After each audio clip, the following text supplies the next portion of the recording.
एका संघात पिता पुत्र प्रणय पेडणेकर वेद पेडणेकर आपल्याला मैदानात पाहायला मिळतात. दांडी गोल. हो हो हो गणेश जावकर रणजित पेडणेकर खुश आहात पहा. गणेशला उचलून घेतलंय त्यांनी कारण त्याला माहिती आहे आता आपला फायनल मधला प्रवेश जवळ जवळ सुनिश्चित केलाय एकट्या गणेश जावकरनी. बेंडकोल बॉयजला रोखण्यासाठी गणेश जावकर आलेत आडवे. संकेत मयेकर आणि केतन कोलथरकरला त्यांनी बाद केले.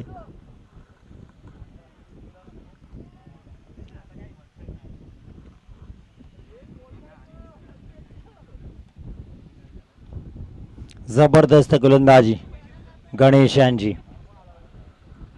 पहिलं षटक 7 धावा. सेलिब्रेशन पहा गणेशांचं सेलिब्रेशन पहा रिप्ले मध्ये आपल्याला पाहायला मिळते. ही रील्स मला वाटतं जय गणेश स्पोर्ट्स मध्ये येईल. गणेश जावकर यांचं सेलिब्रेशन जबर. Hello hello hello